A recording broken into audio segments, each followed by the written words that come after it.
Hi everyone, welcome to my YouTube channel. तो आज हम लोग एक small housing finance company Aavas finance के बारे डिटेल एनालिसिस करेंगे और जानेंगे क्यों ये कंपनी अपने टॉप से 50% नीचे ट्रेड कर रही है और क्या ये कंपनी बॉटम बना चुकी है और या क्या ये कंपनी अब टर्न अराउंड कर सकती है। आइए सबसे पहले बिजनेस ओवरव्यू देखते हैं कंपनी की क्या ये काम करती है। जैसे नाम से ही पता चल रहा है ये कंपनी लोन प्रोवाइड करती है, पर किसको लोन प्रोवाइड करती है? ये हाउसिंग लोन प्रोवाइड करती है। और किन लोगों को करती है? ये लो और मिडिल क्लास इनकम सेगमेंट वाले लोग जो सेमी अर्बन और रूरल एरिया में रहते हैं, जिनके पास कोई इनकम प्रूफ और आईटी रिटर्न और सैलरी स्लिप नहीं होता, उनको वो लोन प्रोवाइड कराती है।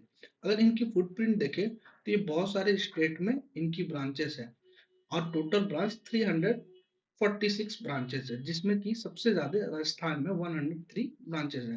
अगर जनरलाइज प्रोडक्ट देखें कंपनी की, purchase of under construction of ready to move flats means आप जो रेडी टू मूव फ्लैट्स के लिए भी लोन ले सकते हो। अगर फाइनेंस फॉर कंस्ट्रक्शन, अगर आपके पास लैंड या प्लॉट है तो आप उसके बेसिस पे भी इनसे लोन ले सकते हो घर बनाने के लिए।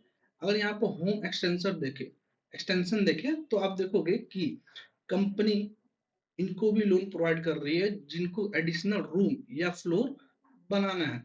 अगर आपको नीचे आए हम लोग तो इम्पोर्टेंट पैरामीटर देखोगे कि ये कंपनी की एवरेज जो लोन साइज है, टिकट है, वो कितने की है। 8,64,00,000 की कंपनी एवरेज लोन देती है और जिसमें कि 66% होम लोन है और 34% आपके मोर्गेज लोन है। और नीचे आप आओगे तो आपको लोन सेंक्शन और भी डिटेल्स से पढ़ने को मिलेगा। तो अगर आप इसे डिटेल एनालिसिस करने चाहते हो तो आप इसको गो थ्रू कर सकते हैं। चलिए हम लोग चार्ट पे जाते हैं और देखें कि कंपनी की चार्ट क्या बोल रही है।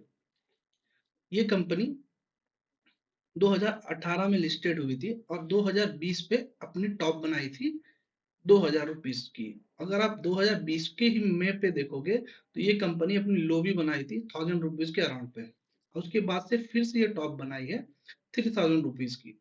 अगर आप फिर से नोटिस करोगे तो ये अभी कंपनी फिर अपने टॉप से नीचे डाउन ट्रेंड में 1500 रुपए में फिर से मिल रही है। दैट मीन्स 50% फिर से डिस्काउंट पे ये कंपनी आपको मिल रही है। अब एक चीज नोटिस की होगी कि ये कंपनी के पास पहले भी ये 50% डाउनफॉल देख के ये फिर से न्यू हाई बनाई थी। तो मुझे लगता है ये कंपनी पे के पास इतनी पोटेंशियल है कि ये कंपनी फिर से न्यू हाई बना सकती है। अगर हम लोग इसके डिटेल चार्ट देखें तो और पिक्चर क्लियर होगी। अगर आप यहाँ पे देखोगे ये कंपनी अपनी बॉटम जो बनाई थी वो अराउंड 1340 की बॉटम बनाई थी। इसके बाद से ये कंपनी फिर से अप ट्रेंड में आई थी, ऊपर गई थी। बट अब यहाँ नोटिस करोगे जो टॉप थी हमारी उसको ये तोड़ नहीं पाई थी।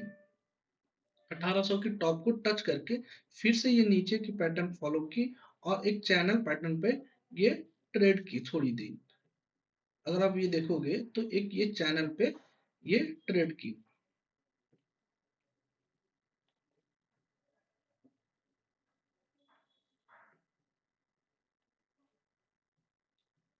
और अगर आप नोटिस करो कि ये जो चैनल पैटर्न बनी थी कंपनी की, वो ब्रेक डाउन होने के बाद भी ये कंपनी जो हमारी पुरानी जो सपोर्ट थी उसको ये टच नहीं करके यहाँ से थोड़ी सी ऊपर चलने को स्टार्ट किए। अगर हम लोग दो सिनेरियो बनाइए, अप ट्रेंड में ये कितनी ऊपर जा सकती है और डाउन ट्रेंड में ये कितनी नीचे जा सकती है। अगर देखा जाए यहाँ पे अब ट्रेंड हो सकता है कि ऐसा कि जो ये हमारे जो ट्रेंड लाइन है यहाँ पर जाके ये रेजिस्टेंस के पास से आके यहाँ पर एकोमुलेट करे कुछ दिन और इसको ब्रेकआउट करके ये फिर से एक चैनल पैटर्न पे ये चैनल को फिर से रेस्पेक्ट करके यहाँ पर जिगजैग करके 1800 की लेवल को तोड़े। या और ये चांसेस मुझे ज्यादा लग रहे हैं क्योंकि इसके पीछे में रीजन भी देता हूँ आपको। अगर आप यहाँ पे वीकली कैंडल देखोगे, अगर आप यहाँ वीकली कैंडल देखोगे तो आप एक चीज नोटिस करोगे कि जब भी कंपनी अगर ये लेवल पे आई है तो आप नीचे देखोगे ये लेवल पे जब भी कंपनी आई है, ये लेवल पे जब भी कंपनी आती है तो आप नीचे देखोगे यहाँ बहुत शार्प वॉल्यूम बढ़ती है हमेशा। जब भी आप ये देखो ये लेवल पे आएगी तो ये वॉल्यूम यहाँ बढ़ेगी। अगर हम लोग कंसिडर करते हैं कि अगर ये जो हमारी ये जो लाइन है, अगर इसको हम लोग वॉल्यूम के लाइन को लेते हैं, तो अगर आप देखोगे यहाँ पे ये जो लाइन है हमारी, ये एवरेज वॉल्यूम थी, लेकिन यहाँ पर आने के बाद ये वॉल्यूम बहुत इंक्रीज करती है। और इसके पीछे रीजन भी कि ये लेवल पे सपोर्ट पे क्यों ये इतनी वॉल्यूम बाइंग आती है। और हम लोग देखते हैं कुछ और डिटेल में कंपनी की नंबर देखते हैं कि क्या बोल रही है। जैसे कि ये स्मॉल कैप कंपनी है जो कि 11,000 अराउंड 11,000 करोड़ की कंपनी की मार्केट कैप है और स्टॉक पी 23.7 है।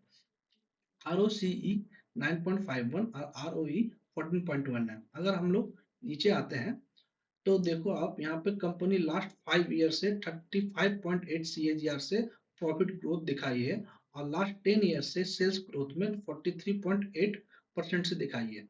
अगर हम लोग नीचे क्वार्टरली रिजल्ट आते हैं तो आप ये देखोगे कि ये जो दिसंबर क्वार्टर है इसमें all time highest revenue company ने पोस्ट किया है। आप प्रॉफिट भी देखोगे 117 करोड़ की है, बट जो पिछले इमीडिएट क्वार्टर है उससे ये प्रॉफिट थोड़ी सी कम है। उसके पीछे भी कोई रीजन है, मैं आपको वो भी आगे बता दूँ।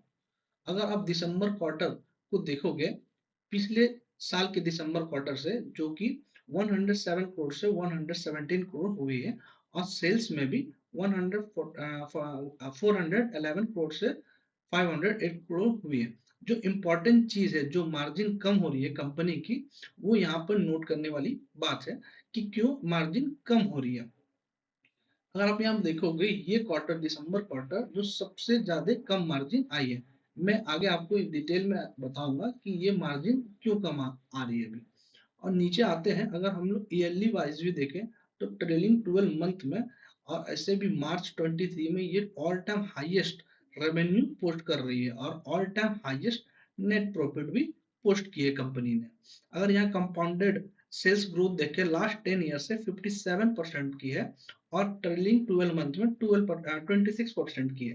Compounded profit growth last 10 year की 72% है, 5 ईयर से 36% और 3 ईयर से 20% और ट्रेलिंग 12 मंथ की 30% है। CAGR आप देखोगे लास्ट 1 ईयर से -27% है। हाँ, क्योंकि 1-2 साल से कंपनी परफॉर्म नहीं की है तो ये इसीलिए माइनस पे शो कर रही है, बट मुझे लगता है आने वाले साल पे ये कंपनी अच्छा परफॉर्म करेगी। रिटर्न ऑन इक्विटी भी ठीक है कंपनी की, लास्ट 10 ईयर 5 ईयर सब लगभग ही बराबर ही है। अगर नीचे हम लोग आते हैं, जो सबसे इम्पोर्टेंट नोट करने वाली बात है, कंपनी के रिजर्व भी बढ़े हैं। अब आप यहाँ पर नोट करोगे ये सितंबर 23 के दिखा रहा है, अगर ये मार्च 24 के आएंगे तो मुझे लगता है ये जो नंबर है और भी बढ़ के आएगी। अगर आप यहाँ नोटिस करो जो बोरोइंग है वो भी कंपनी ने इंक्रीज किया है। अब ये कंपनी फाइनेंस कंपनी है, जितना बोरो करेगी ये कंपनी उतने ज्यादा लोन आगे बांटेगी। तो अगर ये देखो बोरोइंग भी हर साल इनकी इंक्रीज की है। नीचे आते हैं और हम लोग देखते हैं कि कंपनी की जो शेयर होल्डिंग पैटर्न है वो क्या बता रही है। अगर आप नीचे आओगे तो देखोगे जो प्रमोटर है वो अपनी स्टेक वैसे ही सेम मेंटेन की है, लेकिन FIS ने अपने 3% स्टेक को बेचा है। जो कि आप नीचे DIS पे देखोगे जो सेम 1% अपनी अपनी होल्डिंग को इंक्रीज की है और जो कि पब्लिक है, जनरल पब्लिक है, वो भी अपने स्टेक को 2% से इंक्रीज किया। दैट मीन्स जितने भी माल बेचे गए हैं सारे ऑब्जर्व कर लिए गए हैं DIS से और पब्लिक से भी। चलिए अब हम लोग थोड़ी सी और इसकी डिटेल एनालिसिस करते हैं कंपनी की। जो कंपनी की PPT में कंपनी क्या बता रही है आगे की फ्यूचर और क्यों इतनी नंबर मार्जिन। और आप यहाँ पे देखोगे कंपनी 2013 में 25 ब्रांच के साथ थी और आज की डेट पे 2023 पे कंपनी 346 ब्रांच के साथ है। आप एक चीज नोटिस करोगे यहाँ पे कि कंपनी हर ईयर अपने ब्रांचेस को इंक्रीज कर रही है। दैट मीन्स कंपनी एक्सपेंशन भी अपने आप को कर रही है। नीचे आते हैं और देखते हैं कि कंपनी और क्या काम कर रही है। अगर आप यहाँ पे देखोगे IT ट्रांसफॉर्मेशन, कंपनी अपनी पूरी प्रोजेक्ट को IT पे ला रही है। That means company from starting to ending end to end पूरे अपने आप को डिजिटलाइज कर रही है। और ये प्रोसेस में ये जर्नी में कंपनी के बहुत सारे पार्टनर भी बने हैं। आइए देखते हैं कौन कौन पार्टनर है। डेलॉयट, ओरेकल, म्यूलसॉफ्ट और सेल्सफोर्स। नीचे आओगे आप तो आप देखोगे कि कंपनी अपनी गाइडलाइन भी दिखाई है कि कैसे आगे बढ़ रही है एलओएस, एलएमएस और एंटरप्राइज जीएल के साथ, जिसमें एलओएस जो फेज 1 और फेज 2 का इम्प्लीमेंटेशन हो चुका है, जो कि लाइव है। आप देख सकते हो लोन ओरिजिनेशन सिस्टम।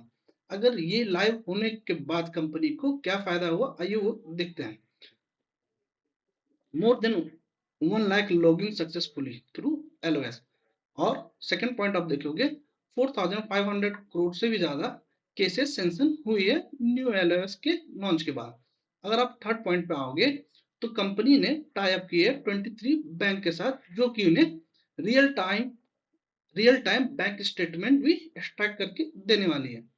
अब ये चौथे पॉइंट पर आप देखोगे कि कंपनी बोल रही है कि इन्होंने चैट जीपीटी चैट बॉक्स भी बनाया है अपने साइट पे। अगर हम लोग कंपनी के साइट पे जाते हैं तो हम लोग देख सकते हैं यहाँ पे कंपनी ने चैट बॉक्स बनाया हुआ है। और ये fifth point Oracle Fusion ERP system made live in September 23। Oracle Fusion ERP system means कि कंपनी अपने एडवांस एआई के थ्रू भी ये पूरा डेटा एनालिसिस करने वाली है। और partner with E Mitra for sourcing of lead. E Mitra एक सोर्सिंग कंपनी है जो इन्हें लीड भी प्रोवाइड करेगी। और इसकी जो स्टेटमेंट है जो कंपनी के कॉन कॉल में बोली है कंपनी, आइए उस पर भी देखते हैं कि कंपनी क्या बोल रही है और कब तक ये प्रोडक्ट जो पूरी रेडी होने वाली है। अगर आप यहाँ पे आओगे तो आप क्लियर देखोगे यहाँ पे कंपनी ने ये मेंशन किया हुआ है। अगर आप यहाँ पे देखोगे the phase 1 of LOS and the phase 2 of LOS loan origination system has gone live. ये लाइव है। और जो सेकंड सिस्टम हमारी लोन मैनेजमेंट सिस्टम वो अंडर प्रोसेस है, जो कि 3 से 4 महीने तक ये भी लाइव होने वाली है। और इसके साथ साथ इन्होंने ये प्रिडिक्ट भी किया है कि ये लाइव होने के बाद कंपनी को क्या बेनिफिट होने वाली है। 30% लीड जनरेशन इनको बढ़ेगी और 10% डिसबर्समेंट इनको बढ़ने वाली है। नीचे आओगे आप यहाँ पर भी देख सकते हो कि कंपनी ई मित्रा के साथ टाई अप की है राजस्थान में, जो कि इनको लीड प्रोवाइड करेगी न्यू लोन के लिए। आइए नीचे चलते हैं और देखते हैं कंपनी और क्या बता रही है अपने पीपीटी में। यहाँ पर आप देखोगे एयूएम एयूएम ग्रोथ भी 28% से बहुत पिछले 4-5 साल से कर रही है। और डिसबर्समेंट रेट भी आप देखोगे कि कंपनी की 20% सीएजीआर से बढ़ रही है। ये इसका मतलब ये हुआ कि कंपनी जो लोन दे रही है वो कितने रेट से बढ़ रही है। आप पैट देखोगे 36% से कंपनी ग्रो कर रही है। यहाँ पर आप ये देख सकते हो कि कंपनी अपनी स्टेज वाइज भी दिखाई है में कितनी ब्रांचेस है इनकी। जो सबसे इंपॉर्टेंट पॉइंट है ये पीपीटी का, ये जो पॉइंट आप देख रहे हो इल्ड, सीओबी और स्प्रेड। आइए मैं इसको आपको एक्सप्लेन करता हूँ क्या कंपनी यहाँ पर बताना चाह रही है और ये क्या बता रही है। आप देखोगे इल्ड इसे बोल रहे हैं कि जो कंपनी लोन दे रही है अपनी कस्टमर को, अब वो 30.07% से दे रही है। और वही आप देखो कॉस्ट ऑफ बोरोइंग है, जो कि कंपनी लोन ले रही है वो 7.9% से ले रही है। यहाँ पर एक चीज नोट करने वाली बात यह है कि आप देखोगे कॉस्ट ऑफ बोरोइंग जो कि इंक्रीज कर रही है कंपनी की, और जो इल्ड है वो कंपनी ने कम किया है। इसके पीछे रीजन दिया है कंपनी अभी रिसेंट कॉल कॉल में कि वो अपने पुराने कस्टमर को होना नहीं चाह रही, इसीलिए अपने रेट को बढ़ाया नहीं है। अब जो स्प्रेड है वो आप देखोगे ये दोनों का, अगर आप इसको यील्ड को सब्ट्रैक्ट करोगे आप कॉस्ट ऑफ बोरोइंग से, तो आपको स्प्रेड दिखेगी। दैट मीन्स ये कंपनी जो प्रॉफिट कमाने वाली है, कमा रही है। इसके बारे भी कंपनी ने यहाँ पे कॉन कॉल में बताया है कि वो अपने स्प्रेड को 5% से अबव रखने वाली है। आइए इनके कॉल कॉल में देखते हैं कि कंपनी यहाँ पर क्या कमिटमेंट बोली है। जैसे कि आप यहाँ पर देख सकते हो क्लियरली इन्होंने बोला we have been able to maintain our spread above 5। That means company का ये कमिटमेंट है कि ये 5 से above रखने वाली है अपनी स्प्रेड को। नोट करने वाली बात है कि ये अब यहाँ पर क्या होने वाली है। अगर आप ये समझो कि अगर इंटरेस्ट रेट कट होती है, that means cost of borrowing company की कम होगी, और जो यील्ड है वो अगर सेम भी रहती है और कॉस्ट ऑफ बोरोइंग कम होगी तो हमारा स्प्रेड बढ़ने वाली है। तो अब लास्ट में ये बोला जा सकता है कि कंक्लूजन क्या है ये कंपनी की, और क्या करना चाहिए कंपनी में, पैसा लगाने चाहिए या नहीं लगाना चाहिए, ये मैं आप पे छोड़ता हूँ। And let's move to the conclusion. Point number one, ये साल इंटरेस्ट रेट कट होगी, जिससे मुझे लगता है कि डायरेक्ट बेनिफिट कंपनी को होने वाली है। एंड पॉइंट नंबर सेकंड, कि अगर आप देखोगे ये कंपनी अभी पूरी ट्रांसफॉर्म हो रही है, आने वाले एक दो क्वार्टर में मुझे लगता है कि कंपनी अच्छे रिजल्ट और पोस्ट करेगी और लोन बुक इनकी और इंक्रीज करने वाली है। एंड थर्ड पॉइंट, कि कंपनी आप देखोगे बहुत सारी टाई अप भी की है, जैसे ई मित्रा कंपनी के साथ इन्होंने टाई अप किया है जो कि इन्हें लीड प्रोवाइड करेगी। और रिसेंट कॉल में कंपनी ने बताया है कि और भी कंपनी के साथ ये टाई अप करने वाली है जो इन्हें लीड प्रोवाइड करेगी और लोन के लिए लीड इसको प्रोवाइड करेगी। फोर्थ पॉइंट, जो सबसे इंपॉर्टेंट पॉइंट है, कि अगर आप ये रिसेंट बजट अगर देखोगे तो यहाँ पर क्लियर मेंशन किया है 2 करोड़ से भी ज्यादा है घर बनने वाली है अंडर 5 ईयर। तो मुझे लगता है कि ये इसके कारण भी कंपनी, क्या मैं बोल सकता हूँ, ये सेक्टर ही ये इसके कारण ग्रोथ कर सकती है। मुझे लगता है कि ये सेक्टर पे आप फ्यूचर अच्छा होने वाला है। अगर आपको इस पे इन्वेस्ट करना है तो आप छोटे अमाउंट से लॉन्ग टर्म विजन के लिए कर सकते हो। एटलीस्ट 2-3 साल का पॉइंट ऑफ व्यू रख के ही इन्वेस्ट करना। अगर आप ये सोच रहे कि आज मैं इन्वेस्ट करूँ 2-3 महीना अगर ये परफॉर्म नहीं करे तो आप तुरंत इससे एग्जिट ले लोगे। लेकिन हाँ, अगर आपको इन्वेस्ट करना है तो आप इस पर लॉन्ग टर्म विजन के साथ ही इन्वेस्ट करो। Okay, let's close the video and thank you for watching this video and don't forget to like and subscribe.